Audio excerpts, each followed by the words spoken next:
ராசிக்கல்லா ராசிக்கு கல்லா யாருக்கு எப்போது அதிர்ஷ்டம் அடிக்கும் என்பதே தெரியாது. ஏதாவது அதிசயம் நடந்து வாழ்க்கையில் முன்னேற மாட்டோமா, கோடீஸ்வரர் ஆக மாட்டோமா என்ற ஏக்கம் அனைவருக்கும் உண்டு. ஒருவருக்கு எல்லாம் சரியாக நடந்தால் அவனுக்கு என்னப்பா அதிர்ஷ்டக்காரன்னு சொல்லுவாங்க. அதிர்ஷ்டத்தை தேடித்தான் ஒவ்வொருவரும் அலைந்து கொண்டிருக்கிறோம். ஒரு கட்டத்தில் வெறுத்து போகும்போது அதிர்ஷ்டம் அது இஷ்டத்துக்கு வரும் போகும்னு டயலாக் பேசுபவர்களை பார்த்திருப்போம். அப்படி அதிர்ஷ்டத்திற்காக ஏங்குபவர்களுக்கு வரப்பிரசாதமாக அமைந்ததுதான் இந்த ராசிக்கல். நவமணிகள் ஒவ்வொன்றும் நவ கிரகங்களின் அம்சமாக இருக்கின்றன. நவமணிகளை அணிவதன் மூலம் நவக்கிரகத்தின் நல்ல தன்மைகள் கதிர்வீச்சுகளாய் நம் உடலில் ஊடுருவி சமநிலைப்படுத்துவதோடு அதிர்ஷ்டங்களையும் கொடுக்கும் என்பது ஜோதிட நம்பிக்கை. நவமணிகளின் நன்மைகளை அறிந்தே நமது முன்னோர்கள் புதிதாக வீடு கட்ட துவங்கும் முன் நவமணிகளை வீட்டின் தலைவாசலில் புதைக்கும் பழக்கத்தை கொண்டிருந்தனர். கோயில் கருவறைகள், கோயில் கோபுர அஸ்திவாரங்களிலும் நவமணிகள் புதைக்கப்பட்டிருக்கும். இப்படி பல சிறப்பு வாய்ந்த நவமணிகளை மோதிரத்தில் பதித்து கைகளில் அணியும் போது நற்பலன்களை எளிமையாக பெறலாம் என்று ஜோதிட சாஸ்திரம் கூறுகிறது. நவமணிகளை மோதிரமாக அணிவதையே தற்போது ராசிக்கல் என்று கூறுகிறார்கள். ஒவ்வொரு கிரகத்திற்கும் ஒவ்வொரு விதமான கற்களை ஜோதிட சாஸ்திரம் வழங்கி இருக்கிறது. ஒவ்வொரு கிரகத்திற்குரிய கற்கள்: சூரியன் மாணிக்கம், சந்திரன் முத்து, செவ்வாய் பவளம், புதன் மரகத பச்சை, குரு கனக புஷ்பராகம், சுக்கிரன் வைரம், சனி நீலம், ராகு கோமேதகம், கேது வைடூரியம். இப்படி ஒவ்வொரு கிரகத்திற்கும் உண்டான நவரத்தின கற்களை மோதிரம், செயின் போன்றவற்றில் பதித்து அணிந்து கொள்வதால் அதிர்ஷ்டத்தை ஈர்க்க முடியும்.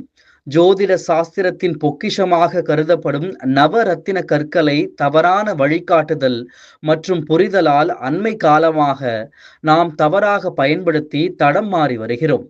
இதனால் கெடுபலன்களை அடைபவர்கள் ஜோதிட சாஸ்திரத்தையும் நவரத்தின கற்கள் மீது பழி சொல்கின்றனர். தடமாறி செல்கிறோம் என்று இங்கு குறிப்பிடுவது வேறொன்றும் இல்லை. நகை கடைகளில் ஒவ்வொரு ராசியினரும் அணிய வேண்டிய ராசிக்கல் என்று போர்டு வைத்திருப்பார்கள்.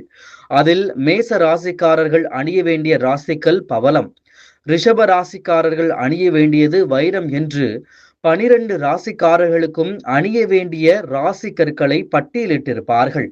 உண்மையில் இப்படி பார்த்து ராசிக்கல் மோதிரம் அணிவது அபத்தம்.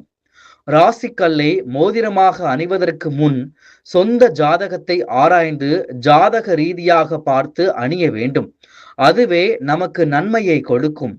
ஒவ்வொருடைய லக்னம் என்ன, ராசி என்ன, என்ன தசாபுத்தி நடக்கிறது, எந்தெந்த கிரகம் பலமாக இருக்கிறது, எந்த கிரகத்தை ஆக்டிவேட் செய்தால் நமக்கு நல்லது, என்னென்ன காரியங்களுக்காக நாம் அணிகிறோம் என்பதை ஆராய்ந்து பார்த்து முடிவெடுப்பது 100% கை கொடுக்கும். உதாரணமாக கன்னி லக்னம் விருச்சிக ராசியில் பிறந்தவர் ராசிக்கல் மோதிரம் அணிய விரும்புகிறார் என்று வைத்துக் கொள்வோம். அவர் ராசிக்கல் வாங்க நகைக்கடைக்கு சென்றால் அங்கிருப்பவர்கள் விருச்சிக ராசியா, பவளக்கல் பதித்த மோதிரத்தை அணிந்து கொள் என்று சொல்கிறார்கள். அவர்கள் ராசியை பரிந்துரைக்கிறார்கள். அவர்கள் சொல்படியே கன்னி லக்னம் விருச்சிக ராசியில் பிறந்தவர்கள் பவள மோதிரத்தை அணிந்தால் அதிர்ஷ்டம் தேடி வராது, பிரச்சனைகள் தான் தேடி வரும். ஏனென்றால் பவளம் செவ்வாய்க்கு உரிய நவரத்தினம். கன்னி லக்னத்தில் பிறந்தவர்களுக்கு செவ்வாய் 3-8க்கு உடையவர். ஜாதகத்தில் 3-8 ஆகிய 2 ஆதிபத்தியமும் கெடுதல்களை கொடுக்கும் இடம். கன்னி லக்னக்காரர் பவளம் அணியும் போது அலைச்சல்கள் அதிகரிக்கும். உயரத்திலிருந்து கீழே விழுவது, அவசொல், அவமானங்கள், உயிர்கண்டங்களை சந்திக்க நேரிடும். ஏனென்றால் கன்னி லக்னத்திற்கு அதிபதியான புதனுக்கு செவ்வாய் பகை கிரகம். இயற்கையாகவே ஆகாத கிரகத்தின் ஆற்றல் மிகுந்த நவரத்தினத்தை உடன் வைத்திருந்தால் என்னவாகும் என்று யோசித்து பாருங்கள். மற்றொரு உதாரணம்: மேஷ லக்னம் மிதுன ராசியில் பிறந்தவர் மிதுன ராசி என்பதால் மரகத பச்சை கல் பதித்த மோதிரத்தை அணிந்து கொள்கிறார் என்றால் அவர்களுக்கு நண்பர்களே குழிப்பறிப்பது, ஒப்பந்தங்களால் பிரச்சனை, பத்திரங்களில் வில்லங்கம், கடன், நோய், எதிரிகளின் தொல்லை அதிகரிப்பது போன்ற கெடுபலன்கள் அதிகமாக இருக்கும்.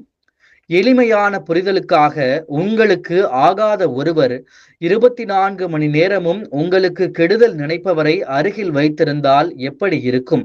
எப்போதெல்லாம் வாய்ப்பு கிடைக்கிறதோ அப்போதெல்லாம் உங்களுக்கு தொல்லைகள், பிரச்சனைகளை கொடுப்பர். அதுபோலத்தான் இதுவும். அதனால் ராசிக்கல் அணியும் போது அடுத்தவர்களை சொல்வதை நம்புவதை தவிர்த்து, சொந்த ஜாதகத்தை ஆராய்ந்து நன்மையை கொடுக்கும் கிரகத்தின் நவரத்தினத்தை அணிந்து கொள்வது சிறப்பு. ராசிக்கல் மோதிரம் அணியும் முறைகள்: பெருவிரலில், அதாவது கட்டை விரலில் மோதிரம் அணிவதை தவிர்ப்பது நல்லது. ஆள்காட்டி விரலில் குருவின் கனக புஷ்பராகம் மற்றும் செவ்வாயின் பவளம் அணிவது நல்லது. நடுவிரலில் நீலம் அணிவது நன்மையை கொடுக்கும்.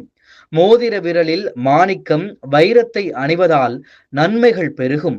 சுண்டு விரலில் மரகத பச்சை அணிவது மிகுந்த சிறப்பு.